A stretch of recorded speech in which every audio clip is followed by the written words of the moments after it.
जनाब अंजुम इनामदार सर, आज जो सम्मेलन यहाँ पे चल रहा है, इस सम्मेलन की जो अध्यक्षता डॉक्टर माननीय समीर पाटिल साहब, जो प्रचारक भारत मुक्ति मोर्चा चंद्रपुर से है, वो अपना अध्यक्षीय भाषण यहाँ पे देंगे। इसे मैं उसे अनुरोध करता हूँ, डॉक्टर समीर पाटिल सर।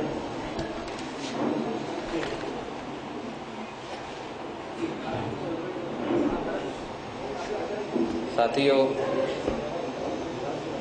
समय की बहुत कमी है, फिर भी हम लोग इस लिमिटेड समय में जितनी बात आप तक पहुंचा सकते हैं उतनी पहुंचाने की कोशिश करेंगे, क्योंकि अजान का समय हो जाएगा तो वो आगे चलाना मुश्किल हो जाएगा। तो उस बात को ध्यान में रखते हुए जितने लिमिटेड टाइम में जो भी हम लोग बात पहुंचा पाएंगे, भारत मुक्ति मोर्चा के माध्यम से आज जो यहाँ पे मुस्लिम सम्मेलन आयोजित किया गया है, उसका विषय रखा गया है कि आज़ादी के 65 साल बाद भी मुसलमानों की हालत बदतर क्यों।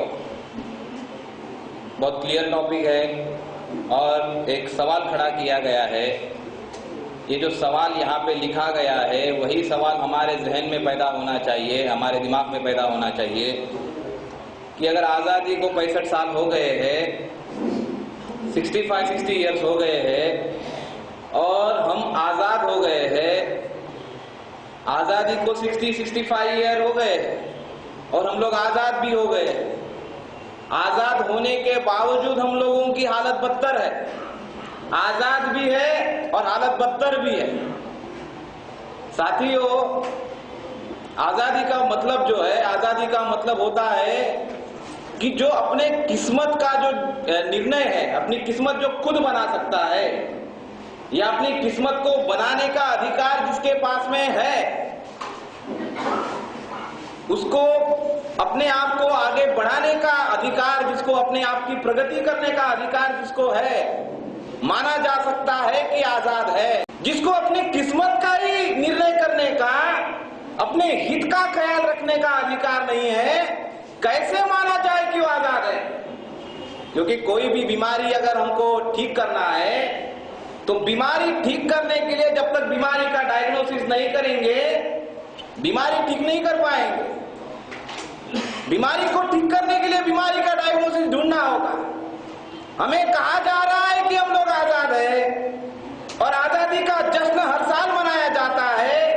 लाल किले से झंडे लहराए जाते हैं, नारे लगाए जाते हैं कि भारत आजाद हो गया, और हम लोग भी उस जश्न में शामिल होते हैं।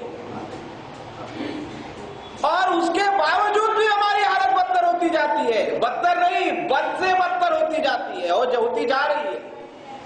अगर थोड़ा इसका डॉक्यूमेंट्री एविडेंस अगर देने के लिए शुरू करें तो बहुत एक ही लफ्ज में इसका दिया जा सकता है। 1947 के पहले जो प्रशासन है, ब्यूरोक्रेट्स है या कार्यपालिका जिसको कहा जाता है, उसमें 35% के आसपास हमारे लोग, मुसलमान लोग शामिल थे। उसका परसेंटेज 35% था और आजादी के 65 साल में 35 का 36 होना चाहिए, 46 होना चाहिए। 46 या 36 नहीं हुआ तो वो घटकर 2, 2.5, 3% पर आ गया। आज हमारा आईपीएस नहीं है, आईएएस नहीं है। कैसे कहा जाए कि हम आजाद हैं? कैसे कहा जाए कि हम लोग आजाद हैं? हमारी जो आज समस्याएं हैं, वो समस्याएं जो मेन इशू होनी चाहिए, जो इशू होना चाहिए, वो इशू हमारी समस्याएं नहीं है। इशू ह्यूमन डेवलपमेंट इशू होना चाहिए, मानव का विकास, हमारा विकास इशू होना चाहिए। वो इशू को उन्होंने कभी इशू ही नहीं बनने दिया। जो इस देश के हुक्मरान बनकर हमारे ऊपर राज कर रहे हैं, हमें गुलाम बनाए रखा हुआ है। हमें जिन्होंने गुलाम बनाए रखा हुआ है, मैं सही साफ और सुथरे शब्दों में अगर कहा जाए, क्योंकि समय बहुत लिमिटेड है, समझाने का ज्यादा टाइम नहीं है, तो जिन्होंने हमें गुलाम बना के रखा है, उन लोगों ने हमें 35 से 36 नहीं होने दिया, तो उन्होंने हमें 35 से 2 या 3% पे लाके रख दिया। 2 या 3% लाने के लिए जो डेवलपमेंट का इशू होना चाहिए, वो डेवलपमेंट का इशू खड़ा ही ना हो। वो डेवलपमेंट का इशू खड़ा ही ना, एजुकेशन हमारा इशू होना चाहिए। हेल्थ हमारा इशू होना चाहिए, जैसे हमारे साहब ने कहा कि लिटरेसी इशू होना चाहिए। ये कोई भी इशू आज के समय में हमारा इशू नहीं बनने दिया। इसके नाम पर हमको वोट नहीं मांगे जाते, इसके नाम पर हमारे पास में जो लोग आते हैं वो इस नाम पर नहीं आते। तो उन्होंने हमारे ये इशू ना बने, और इशू ना बने इसके लिए उन्होंने एक नया कार्यक्रम आजादी के पहले से ही बनाया, आजादी के पहले से ही बनाया। और आजाद भारत में जब उनको मौका मिला पूरे भारत के ऊपर कब्जा करने का, किनको मौका मिला? ब्राह्मणों को मौका मिला। क्योंकि ये जो आजादी का आंदोलन हमको कहा जाता है कि 1947 में भारत आजाद हुआ 15 अगस्त को, ये भारत का जो आजादी का आंदोलन है वो बेसिकली हमारी आजादी का आंदोलन नहीं था ना। वो अनुसूचित जाति जिसको एससी कहते, एसटी कहते, ओबीसी कहते, या इसमें से धर्मांतरित आज के हमारी मुसलमान लोग रहेंगे, सिख रहेंगे, बुद्धिस्ट रहेंगे, इन लोगों की आजादी का आंदोलन नहीं था।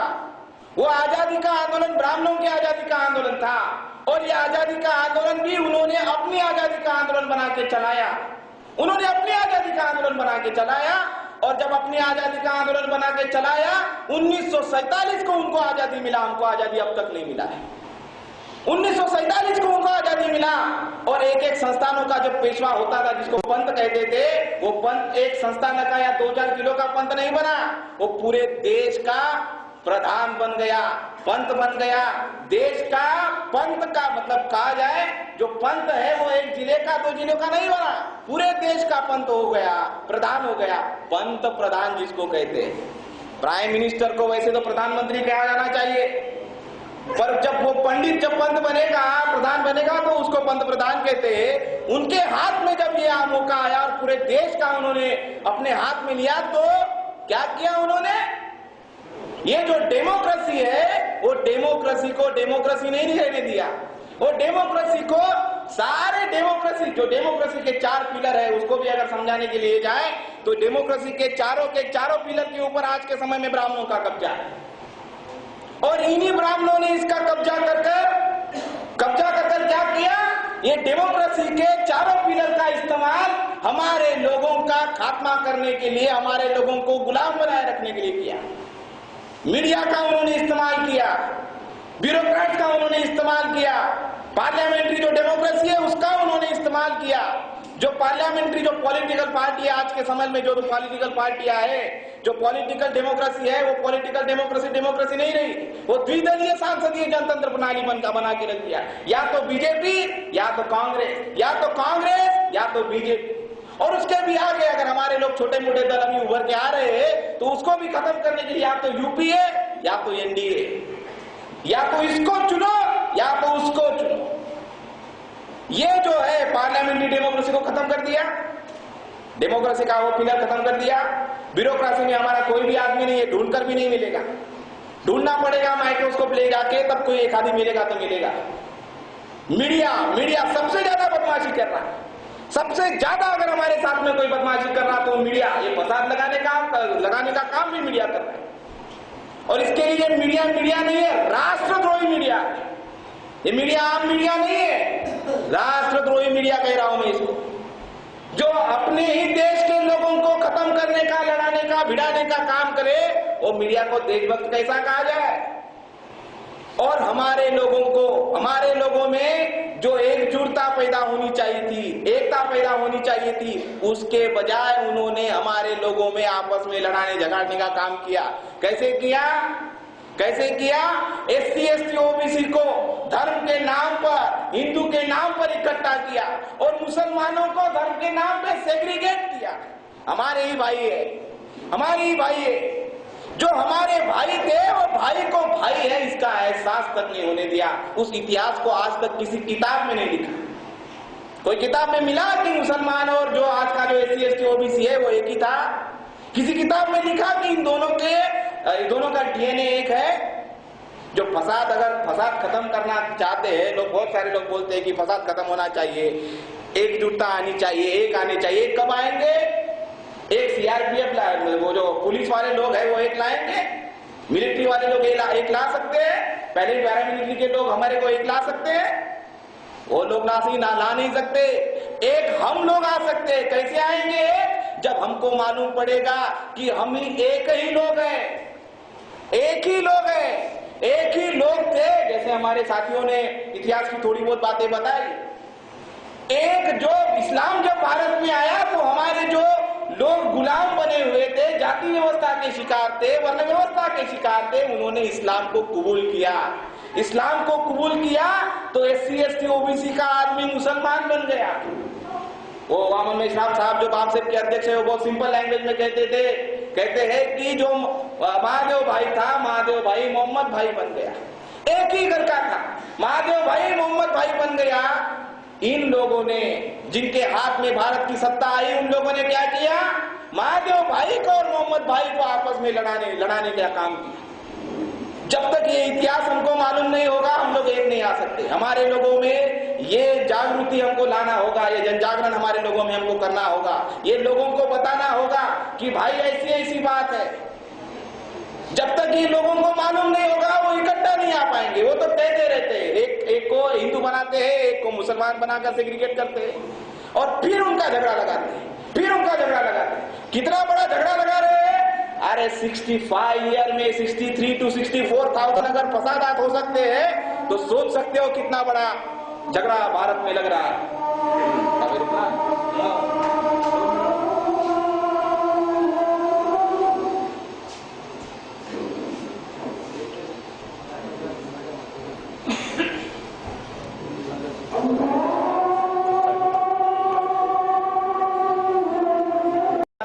उसका रीजन हमारा अज्ञान है।